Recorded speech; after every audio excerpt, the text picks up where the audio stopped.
Agak.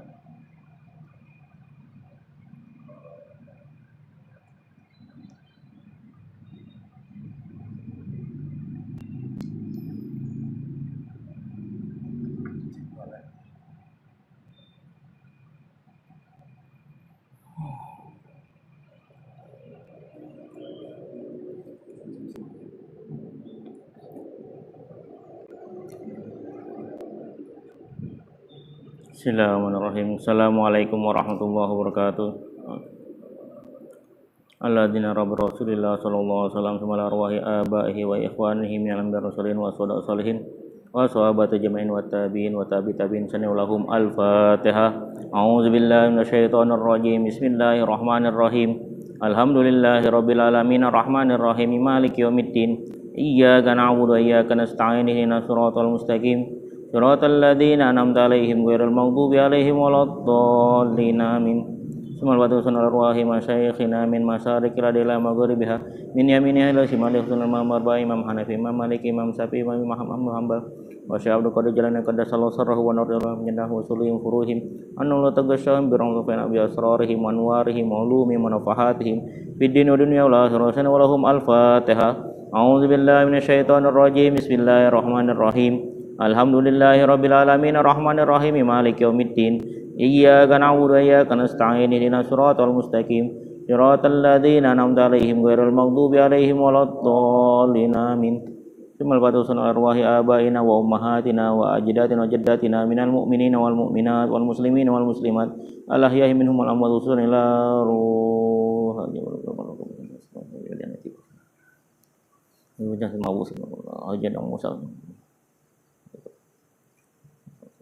Usulin furum nang tugas fana surah man warih ulum syawalahum al-Fatihah. A'udzu billahi minasyaitonir rajim. Bismillahirrahmanirrahim. Alhamdulillahirabbil alamin arrahmanir rahim maliki yaumiddin. Iyyaka na'budu wa iyyaka nasta'in ihdinas siratal mustaqim siratal ladzina an'amta 'alaihim ghairil maghdubi 'alaihim waladdallin. Amin. Rasulullah tabaqam biqiratul kitab nasaili wa syarah al-qidam muhimmat mudabihat fi yaumil umiat di Sayyidina wa Bantani Muhammad bin Umar al-Jawi Ismailaru wal Imam Ahmad bin Hajar Asqalani binatun nabiy hajatina maqbala datina wasru suduran wa yasru muruna fi dunya wa waftu al-arafin wa yasmi madaran madar binatul qabul tamma kullu sulalatina rasulullah sallallahu alaihi wasallam. Fatihah. A'udzu billahi minasyaitonir rajim. Bismillahirrahmanirrahim. Alhamdulillahirabbil alamin arrahmanir rahim maliki yaumiddin. Iyyaka na'budu wa iyyaka nasta'in ihdinas siratal mustaqim siratal ladzina an'amta 'alaihim ghairil maghdubi 'alaihim waladdallin. Amin. A'udzu billahi minasyaitonir rajim. Bismillahirrahmanirrahim. Rabbil alamin Allahumma shalli wa sallim ala sayyidina Muhammadin wa ala sayyidina Muhammad. Na'ita wa ta'lim wa tadhkur wa tadhkir wa nafal intifa wal ifada wal istifadah wal hasalata masuk bi kitabillah sunnah rasul ibnu gamadun. Amin amin ya rabbal alamin. Bismillahirrahmanirrahim. Qala al-mu'allif radhiyallahu anhu wa radhiyallahu kamilan qol wal maqalatur rabi'ata asyrata. Masih ke makalah ke-14 yaitu petuah ke-14 an ba'dil hukama'i dari sebagian orang-orang bijak. Yang dimaksud orang bijak di sini atibaul qulub. Atibail qulub yaitu yaitu dokter-dokter hati. Wahumul auliya yaitu wali-walinya Allah Subhanahu wa taala. Itu hati di sini maksudnya hati sanubari. Makanya kalau di kitab-kitab ini, kitab-kitab tasawuf, kitab akhlak atau kitab doa, arti kulub ini pasti hati. Tapi kalau di kitab kedokteran, arti kulub itu bukan hati tapi jantung. Karena ini kitab kitab tasawuf atau hadis, makanya arti kulub di sini pasti hati. Tapi hati bukan yang hati ini, tapi hati yang di dalamnya, hakikiyah, yang tersimpan di situ hawa nafsu. Apa perkataan para wali tadi? Man tawahhama anna lahu waliyan aula minallahi qallat ma'rifatuhu billahi. Man tawahhama, barang siapa yang beranggapan anna lahu waliyan, bahwa dia punya pelindung, aula yaitu lebih hebat minallah dari Allah Subhanahu wa taala, dia merasa punya pelindung lebih hebat dari Allah Subhanahu wa taala. Qallat ma'rifatuhu billah. Maka kenal dia sama Allah SWT itu masih sangat minim. Kenal dia akan Tuhannya itu masih sangat minim. Karena dia nggak merasa Allah SWT itu melindungi dia. Wal makna, dan artinya adalah manzona, barang siapa yang beranggapan annalahu nasiron, bahwa dia punya penolong, aqrabu innaullah, yang mana penolong ini lebih dekat ke dia ketimbang Allah Subhanahu wa taala. Wa aktsaru nusratin, dan lebih banyak menolong. Dia merasa makhluk ini lebih banyak menolong ketimbang Allah Subhanahu wa taala. Minhu fa innahu lam ya'rifillah, maka sesungguhnya dia enggak mengenal Allah Subhanahu wa taala. Wa man tawahhama, dan barang siapa yang merasa annalahu aduan, dia punya musuh, a'da min nafsihi, yang mana musuh ini lebih hebat dari dirinya sendiri, qallat ma'rifatuhu bi nafsihi, maka dia sedikit atau sangat minim mengenal dirinya sendiri. Ai wa man zanna annalahu aduan aqwa min nafsihi, maka barang siapa yang beranggapan bahwa dia punya musuh lebih kuat dari dirinya sendiri, yang mana al-ammarati wal lawamah, tuh nafsu ammarah dan nafsu lawamah, fa innahu lam ya'rif nafsahu, maka dia belum mengenal dirinya sendiri. Karena kita tahu hawa nafsu ini ditanam di diri kita oleh Allah Subhanahu wa taala. Supaya supaya manusia bisa memilih nanti jalannya sendiri. Imma bin nafi au imma bil idrari. Entah itu jalannya bisa membawa maslahat buat dia atau membawa keburukan buat dia. Makanya hawa nafsu itu direndam sama Allah SWT 3000 tahun di neraka jahanam hanya untuk mengakui bahwa Allah SWT adalah Tuhannya. Dan itulah yang terjadi sama kita, yaitu proses kita mengenal Allah Subhanahu wa taala sekarang. Kita harus meyakinkan hawa nafsu kita untuk untuk lebih mengenal Allah Subhanahu wa taala. Makanya ketika Nabi pulang dari perang Badar, Nabi bilang kita telah kembali ke jihad yang besar dari jihad yang kecil.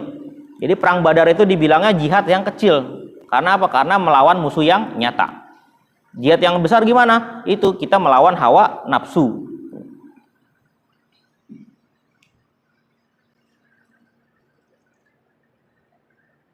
Wal maqalatul khamisata asyrata, dan maqalah yang ke-15. An Abi Bakar Siddiq radhiyallahu anhu, dari Abu Bakar Siddiq radhiyallahu anhu, fi qaulihi ta'ala, dalam firman Allah Subhanahu wa taala, zaharal fasadu fil barri wal bahri. Penggalan ayat zaharal fasadu fil barri wal bahri. Qala, berkata Abu Bakar Siddiq fi tafsir zalika, dalam tafsir ayat tadi, al barru huwal lisan wal bahru huwal qalbu. Jadi maknawiyah fasad fil barri wal bahri, kan kalau dalam segi bahasa, bar ini daratan, bahr ini lautan. Tapi kalau dalam segi maknawiyah maknawiyah non fisik, ini diibaratkan daratan ini huwal lisan, yaitu perkataan kita, dan lautan ini diibaratkan hati kita. Fa iza fasadal lisan, kalau lisan kita atau perkataan kita udah jelek, dengan bisabi, dengan cemoohan, yaitu ngatain orang, masalan bakat alaihin nufus, maka bakal nangis atau bakal sakit hati al ashos, orang-orang yang kita katain, yang kita hina, min bani Adam, dari bani Adam, yaitu manusia. Kalau mulut kita nggak bisa dijaga. Wa iza fasadal qalbu, dan kalau rusak hati kita birria, dengan sifat ria misalan, pokoknya dengan sifat akhlak-akhlak yang tercela lainnya, kayak ria, ujub, atau pengen didengar baik, pengen dipuji, dan lain-lain. Bakat alaihil malaikah, maka malaikat bakal menangis. Kenapa? Karena apa? Malaikat nggak jadi nulis apa? Nggak jadi nulis kebaikan kita yang kita laksanakan. Gara-gara apa? Gara-gara sifat riya kita atau gara-gara sifat ujub kita dan lain-lain. Yang tadinya harus dikasih rahmat, malah kebalik, dikasih laknat atau golilul barokahnya, keberkahannya diambil sama Allah Subhanahu wa Ta'ala.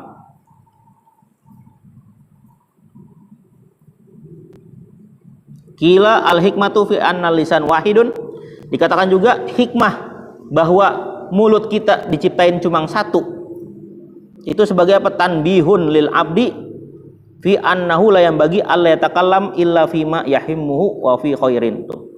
Bahwa dikatakan kenapa hikmahnya mulut diciptakin sama Allah SWT cuma satu, sedangkan kalau kuping ada dua, mata ada dua, hidung lubangnya dua, mulut doang cuma satu. Itu kenapa? Salah satu hikmahnya adalah kita berbicara yang hanya sepatutnya saja atau yang seperlunya saja. Wa fi khairin, dan di dalam kebaikan.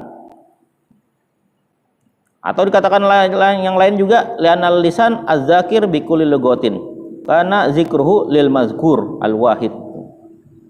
Karena mulut ini dikatakan zakir, si penyebut, dan yang patut disebutkan dari mulut kita ini hanyalah yaitu Allah Subhanahu wa Ta'ala, karena dialah yang menciptakan mulut kita.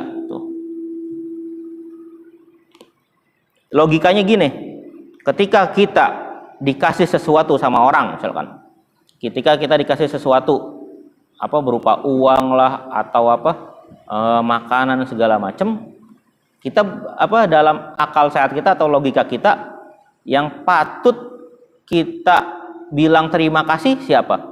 Pasti yang ngasih barang atau yang ngasih tadi makanan kepada kita tuh. Bukan ibu bapaknya atau siapapun gitu, tapi yang ngasih gitu. Itu dalam logika kita gitu. Makanya gitu, yang ngasih kita mulut siapa? Itu Allah Subhanahu wa Ta'ala. Berarti logikanya gimana?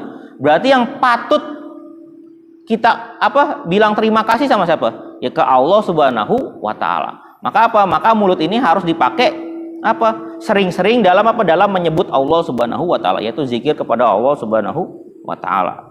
Tuh logika gampangnya, yang mana orang bodoh juga paham gitu. Orang bodoh dikasih duit juga dia tahu, langsung bilang makasih ya tuh. Ada orang dikasih, jalan aja. Itu bukan orang bodoh lagi, tapi orang kurang ajar gitu. Nggak tahu terima kasih. Kenapa ya? Karena Nabi bilang orang yang nggak bisa terima kasih sedikit itu nggak bakal bisa dia terima kasih yang banyak. Orang yang nggak bisa terima kasih sama manusia itu otomatis dia nggak bakal bisa bersyukur sama Allah Subhanahu wa Ta'ala.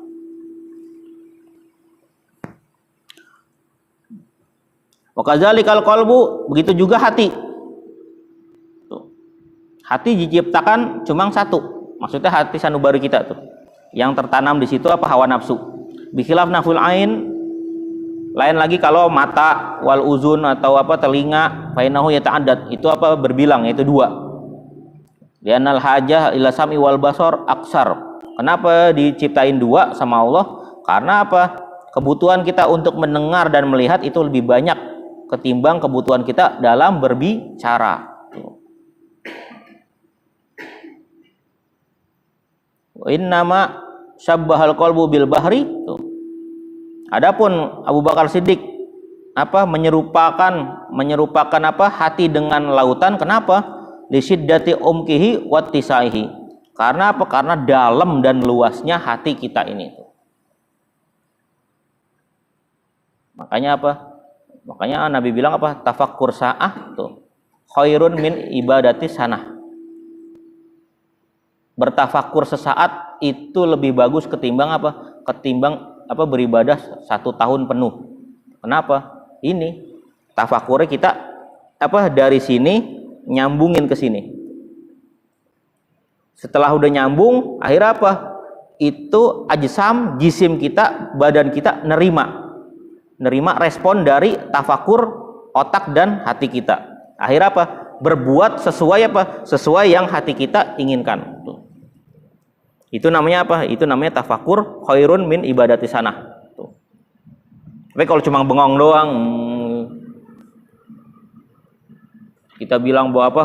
Pas ke laut, wah laut indah ya, gitu. Lautnya indah, ini bagus tuh. Makan pisang, kulitnya dibuang barangan tuh. Dia bilang laut indah, tapi dia sendiri apa? Bikin laut kotor. Tuh. Itu namanya apa? Itu bukan tafakur, itu bengong. Tapi kalau tafakur apa? Dia mikirin tuh. Hutan, wah apa? Hutan kita mantap gini.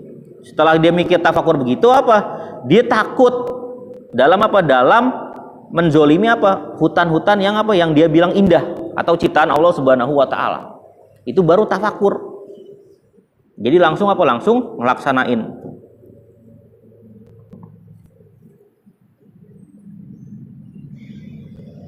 Wal maqalatu sadisata asrata, maqalah ke-16 atau petuah ke-16, kila inna syahwata tasirul muluk. Inna syahwata tasirul muluk abidan.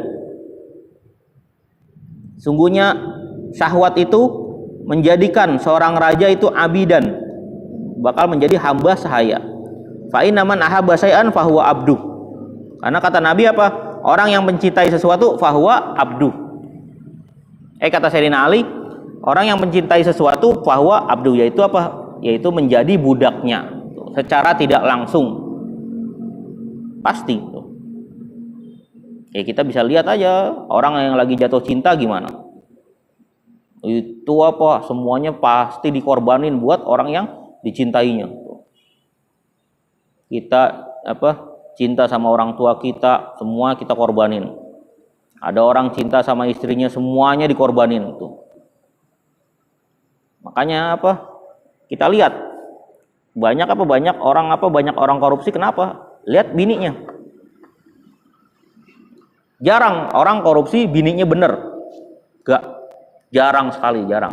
Kecuali apa? Dia punya bini lain di luar. Itu lain cerita. Nah, biasanya apa? Dorongan dia untuk berbuat begitu karena apa? Karena dia saking sayangnya atau cintanya sama istrinya itu. Makanya apapun bakal dilakuin. Hatta itu memenuhi apa? Hatta untuk memenuhi apa itu? Gaya hidup si istrinya tadi. Sampai apa? Sampai berbuat yang tidak benar. Ada artian haram di sini tuh. Itu apa? Itu korupsi. Dan itu makanya ketika ibunya itu benar, insya Allah apa? Kesononya apa? Insya Allah apa? Benar tuh. Maka apa ya? Si lakinya nggak ada tuntutan untuk berbuat macam-macam. Ngapain tuh? Bini saya udah bahagia dengan begini. Ngapain saya apa perlu yang apa tinggi-tinggi? Kebalikan kalau apa bininya suruh ngedorong dia untuk apa yang lebih, bakal mendorong ke sesuatu yang enggak baik. Nah itu makanya apa? Ketika seseorang udah demen atau cinta sama sesuatu, dia menjadi apa? Hambanya secara tidak langsung.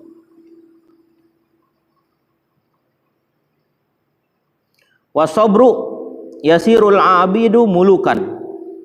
Dan dengan kesabaran menjadikan seorang hamba sahaya itu apa? Mulukan. Bisa menjadi seorang raja. Kenapa? Li'anal abda, karena seorang hamba sahaya itu bisa berhi dengan kesabarannya yanalu ma yuridu. Dia bakal mendapatkan sesuatu yang dia inginkan. Ala taro, apa engkau enggak ngelihat katanya? An la yasilu ilmuka, apa enggak sampai apa informasi kepadamu ila qissati Sayyidinal Karim Ibnul Karim, yaitu kisahnya Nabi Yusuf. Makanya Nabi Yusuf dibilangnya apa? Nabi Yusuf Ibnul Karim. Karena Nabi Yusuf itu anaknya Nabi, kakeknya juga Nabi, kakek buyutnya juga Nabi. Nabi Yusuf bin Yakub juga Nabi.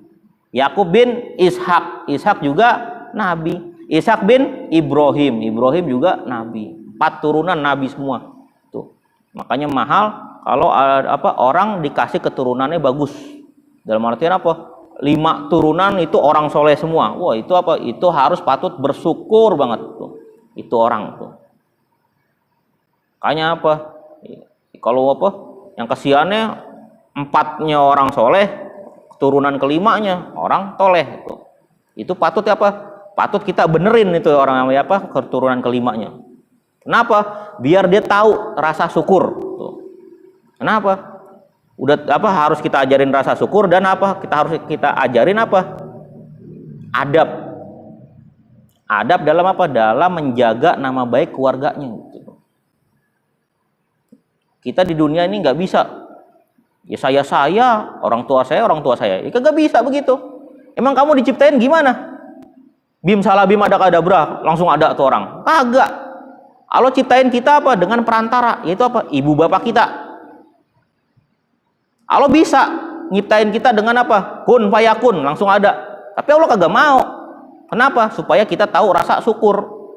Tuh. Makanya apa Allah bilang apa? Waskuri wali daika. Tuh. Bersyukurlah kepadaku wali daika dan kedua orang tuamu. Kenapa Allah bilang begitu? Kalau kita syukur sama Allah doang, orang tua kagak masuk syukur kita sama Allah Subhanahu wa taala. Makanya Allah bilang dua pengait. Waskuri wali daika, bersyukurlah kepadaku dan orang tuamu. Berarti apa? Allah pengen kita tahu wasilah apa orang tua sama kita. Biar apa? Biar kita nggak berbuat seenaknya. Orang ngelihat, oh apa? Misalkan, Kim, lo kok di diskotik? Emang kenapa? Kan orang tua lo ini kiai tuh. Orang tua gue itu, gue itu. Ada yang kayak gitu. Apa masa bodoh? Nggak bisa begitu. Apalagi orang tuanya udah meninggal, itu bakal nangis. Kenapa?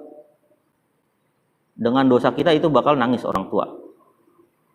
Dan bisa apa? Bisa terseret kembali orang tua kita. Yang tadinya udah di surga, bisa diseret sama kita gara-gara kita masuk neraka. Makanya kita kalau pengen berbuat itu lihat-lihat dulu tuh. Jadi apa? Jadi harus ada apa? Kita menjadi orang yang bertanggung jawab tuh. Ke kedua orang tua kita tuh. Ya, kalau lahirnya langsung dari pohon nggak apa-apa itu. Nggak perlu bersyukur sama orang tua. Lahirnya dari biji nggak apa-apa tuh. Kalau ada manusia lahir dari biji tuh, tahu-tahu netes saja. Itu nggak dipersoalkan. Nah, kita anak lahir dari mana? Dari ibu kita tuh. Kalau ngomong masa bodoh, ngapain ente dilahirin gitu? Kalau zaman Nabi Musa enak, orang yang begitu, wah, udah tinggal langsung taubat taubat nasuha. Gimana bunuh diri tuh. Jadi langsung kagak nyusahin orang, tuh. Kalau kita kan kagak. Kita kalau bunuh diri malah dosa besar tuh. Kenapa? Kita disuruh apa? Memperbaiki diri dalam artian apa? Bertanggung jawab sama diri sendiri sama lingkungan tuh. Jadi nggak mau seenaknya sendiri tuh. Ini kisah apa Nabi Yusuf. Itu apa? As-Siddiq ibnu Yakub tuh, bin Ishaq bin Ibrahim Khalil Allah. Wa Zulaiha. Kisahnya Nabi Yusuf ke Zulaiha. Fa innaha ahabbat sayyidina Yusuf. Karena Zulaiha ini sangat cinta kepada Nabi Yusuf. Nihayatal hubbi, bener-bener cinta banget. Wa huwa yasbiru ala makriha tuh. Tapi apa Nabi Yusuf bersabar atas rencananya apa? Rencananya Zulaiha tuh. Wa zaitiha dan siksaannya Siti Zulaiha. Dulu ketika Siti Zulaiha masih jadi ratu kan gitu. Apa? Nabi Yusuf dipaksa untuk berbuat apa? Berbuat yang tidak senonoh. Karena apa? Karena kegantengannya Nabi Yusuf. Akhirnya karena Nabi Yusuf kagak mau, sampai apa? Sampai pengen dikunci di kamarnya. Jadi sengaja Nabi Yusuf dipanggil ke kamarnya Siti Zulaiha. Dan setelah ketika di situ Nabi Yusuf tahu, wah ini apa? Ada yang nggak beres. Akhirnya Nabi Yusuf jaga jarak. Tapi ketika jaga jarak, Siti Zulaiha udah ngegas, langsung ngedekatin Nabi Yusuf. Ketika pengen ngedekatin itu Nabi Yusuf ngebobol pintunya secara keras. Biar keluar. Tapi bajunya udah kepegang dari belakang sama Siti Zulaiha. Akhirnya baju Nabi Yusuf robek. Karena apa? Karena saking pengen ngelawanin Nabi Yusuf, Siti Zulekha, biar nggak kejadian. Akhirnya pergi itu Nabi Yusuf tuh. Gara-gara gitu Siti Zulekha kesel sama Nabi Yusuf. Akhirnya apa? Akhirnya dipanggil para pengawal. Dia bilang langsung bilang, tolong, Yusuf pengen berbuat sesuatu kepadaku. Gitu. Suaminya datang. Kenapa? Yusuf pengen berbuat sesuatu sama saya gitu. Dalam artian berbuat yang tidak senonoh. Akhirnya marah tuh rajanya. Marah rajanya. Karena apa? Karena rajanya cinta kali sama istrinya, itu nggak pakai pertimbangan lagi. Langsung Nabi Yusuf disuruh masuk penjara. Nah, di situ pas dimasuk penjara, beliau ini diturunin wahyu sebagai ahli hikmah sama Allah Subhanahu wa taala. Dalam artian Bisa melihat kejadian di masa depan. Yang mana di situ Nabi Yusuf sampai dikurung di penjara hampir lama, hampir 10 tahun, 7 tahun lebih. Di situ di penjara itu beliau itu banyak orang yang berkonsultasi, saya ntar jadi apa ya gitu, terus gitu. Padahal Nabi Yusuf ketika setelah berkonsultasi itu orang-orang itu, tenang Nabi, ya Yusuf, saya bakal bilang ke raja untuk ngeringanin hukumanmu. Tapi mereka pas keluar lupa semuanya. Sampai akhirnya Nabi Yusuf keluar ditolong oleh Allah Subhanahu wa taala, yang mana yang terakhir ingat dia bahwa Nabi Yusuf punya kebaikan sama dia. Akhirnya bilang sama raja bahwa Yusuf ini orang soleh. Dia ngebantuin semuanya dan dia tahu kondisi Mesir kesananya gimana. Akhirnya dikeluarin sama raja. Itu Nabi Yusuf disuruh Disuruh coba ini kita sebentar lagi musim paceklik nih, yang ini gimana? Sampai kapan kita musim paceklik? Kata Nabi Yusuf kita bakal ngadepin musim paceklik atau musim kekeringan yang sangat panjang tuh. Maka dari itu dari sekarang kita mulai mulai ambil semua hasil-hasil gandum kita supaya berhemat. Nah, jadi diituin sama Nabi Yusuf, per orang sekarang atau per harinya kita hanya makan gandum itu 1/10 saja tuh. Wah, orang pada ini kan kaget. Wow, tuh. Masa kita makan 1/10 dari sarapan kita biasa gitu. Jadi misalkan nih, dia biasa sarapan 4 roti. Berarti 1/10-nya berapa itu tuh? Ya berarti dikit lah. Setengah roti gitu. Disuruh Nabi Yusuf gitu, satu orang 1 setengah roti. Kata Nabi Yusuf, ya kalau ente pengen laksanain silakan, kalau enggak ya sudah gitu. Bakal mati. Kalau kita nggak laksanain, kita semua ini Mesir pada punah, mati semua. Nggak tahu ya bener. Ini musim paceklik sampai 4 tahunan. 4 tahun kagak turun hujan coba. Indonesia begitu, habis Indonesia. 4 tahun tuh nggak turun hujan tuh. Sekarang aja turun hujan cuma sebulan aja kerendam. Gimana turun hujan sampai 4 tahun? Jadi laut Indonesia. Sisa Papua dikit tuh, yang ujung Papua tuh gunungnya. Indonesia hilang dari peta. Ini 4 tahun kekeringan tuh. Akhirnya setelah itu barulah habis kekeringan baru itu hujan turun. Nah, dari situ itu baru raja percaya sama Yusuf. Baru mikir.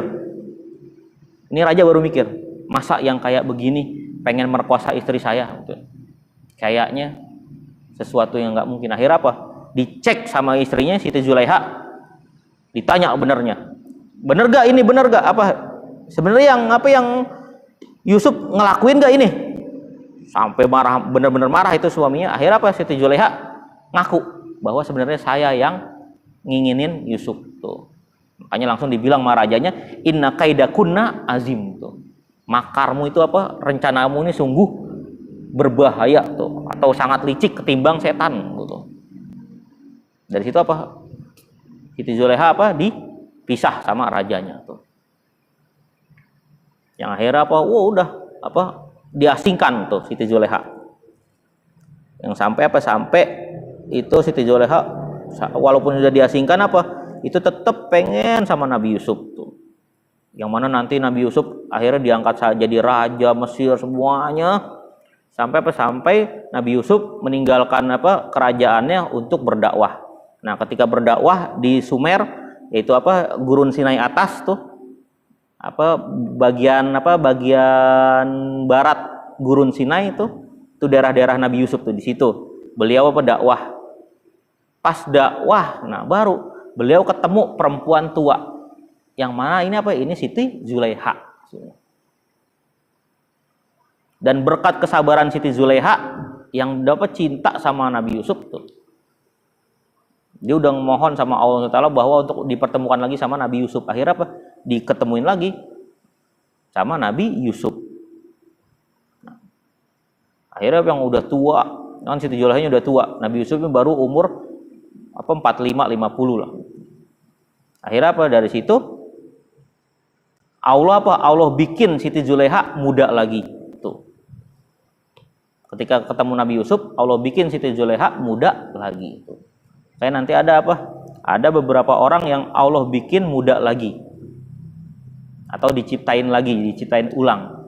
Itu ada berapa ya? Ada 6 ada 8. Tuh. Salah satunya ini Siti Zulaiha. Tuh. Tuh yang lainnya ntar Nabi Uzair tuh.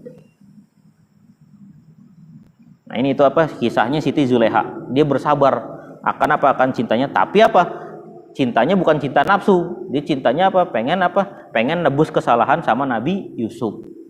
Untuk Untuk dia berkhidmah sama Nabi Yusuf. Entah itu sebagai istrinya atau budaknya. Tuh, sampai begitu Siti Zulaiha ngomongnya. Kalau kita nggak bisa kan gitu. Bisa kita bersabar gitu berapa tahun itu? Gila. Kalau kita kan gitu, kutunggu jandamu, gila. Kagak janda-janda, dibunuh istri suaminya. Ambil, diculik. Itu bukan cinta namanya nafsu.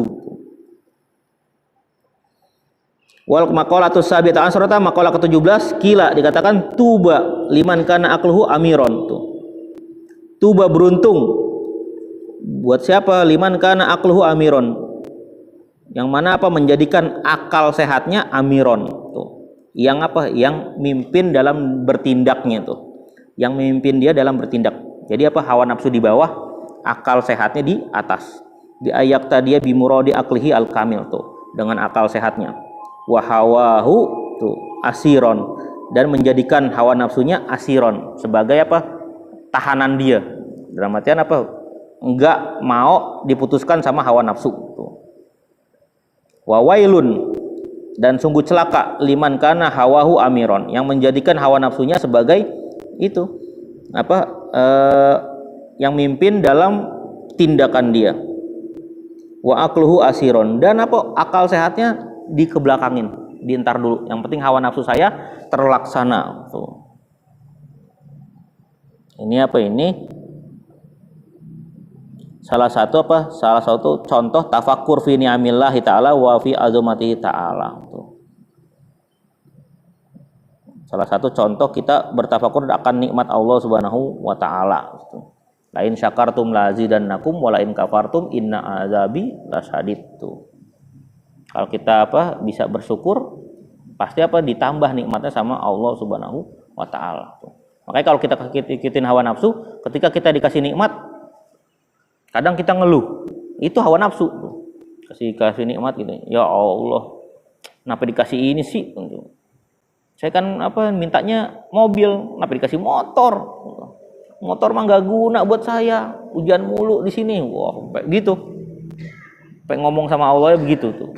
Akhirnya berarti dia menjadikan hawa nafsu sebagai sebagai pemimpin dia dalam melaksanakan sesuatu, yaitu ngomongnya, perbuatan dia tuh. Keluhan dia itu udah menjadikan hawa nafsu sebagai pemimpinnya tuh. Wal maqalatut samita asrata, maqalah ke-18, kila katakan mantaroka zunuba roka qalbuhu. Barang siapa yang sudi meninggalkan dosa-dosa, roka qalbuhu, hatinya bakal lembut. Fayak balu nasihat, maka ketika hati lembut dia bakal menerima nasihat. Wayak sya'ulaha, dan bakal membuat dia khusyuk dalam beribadah. Waman tarokal haram, dan barang siapa meninggal hal-hal yang haram, fil mat'um, dalam makanannya, wal malbus, dan bajunya, wa ghairihima, dan selainnya tuh. Wa kalal halal, dan makan yang halal, sofat fikratuhu, maka pikirannya bakal jernih. Ini jangan kita kira kalau makanan yang haram jangan cuma anjing babi doang tuh. Kita taunya kadang-kadang gitu, yang haram apa? Anjing sama babi, anjing sama kesian. Anjing sama babi disalahin mulu tuh. Kita makan roti tuh. Makan roti, misalkan makan roti Alfa, tapi kita kagak bayar, lah haram juga kan gitu. Atau apa? Ada yang bilang apa, biasa gosok kecil orang tuh. Biasanya ada orang gosok kecil. Kayak gimana? Pakai duit orang dulu, pakai dulu. Habis sudah dipakai, terus baru bilang, tadi gue pakai duit lo. Tuh. Kalau yang dibilang apa, uli maridohu, kalau yang dibilanginnya gampang dalam memaafkan orang, beruntung Anda. Gitu. Jangan kita bilang, tadi duit kamu saya pakai, oh ya nggak apa-apa. Gitu. Itu berapa? Bagus. Coba kalau kita itu, tadi duit lo pakai, sembarangan lo. Gitu. Enak bener lo ngomong gitu, pakai aja tuh. Duit buat ini, habis sudah. Berarti apa? Itu udah jadi dosa buat kita. Tuh. Dia nggak ridho. Kayaknya hati-hati. Biarpun itu gosok kecil, tapi kalau orangnya udah nggak ridho, ya udah. Mending apa? Bisa kita selesain di dunia.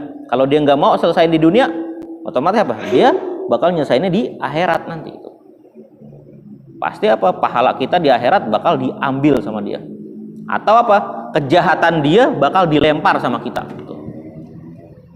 Yang tadinya apa? Dosanya dia, misalkan dosanya dia 5 tahun di neraka. Gara-gara kita ngambil hak dia, itu dosa 5 tahunnya dilempar sama kita. Kita yang jalanin. Tuh hati-hati, makanya sama berurusan sama manusia atau orang. Karena begitu, kita taubatnya harus apa? Minta ridho dia. Kalau belum nyampe nggak, percuma kita istighfar 1000 kali, 1.000.000 kali. Kalau dianya masih belum ridho, gimana? Wa kalal halal sofat fikrotuhu, dan makan makanan halal thayyiban sofat fikrotuhu, maka apa? Bakal pikirannya jernih tuh. Kayaknya kalau makanan kan aslul hukumnya mubah. Hukum apa istilahnya mubah. Gimana bisa jadi halalan thayyiban? Ya begitu. Bisa dengan dari apa? Kasb kita, atau dengan apa? Cara kita dapetinnya gimana tuh. Misalkan apa ya, lebih bagus lagi, misalkan ada petaninya, kita lihat nih petaninya apa, petaninya orang soleh nih, ya kita beli dari dia, karena kita tahu kalau petaninya orang soleh pasti apa, setiap dia pengen kerja pasti dia doa sama Allah Subhanahu Wa Taala. Akhirnya apa, gara-gara doa itu apa, semua makanannya pasti jadi berkah. Kalau kita makan dari situ, otomatis apa, kita ikut kecipratan berkah dia dari doa dia. Apalagi ketika kita makan, kita tambah lagi pakai doa lagi.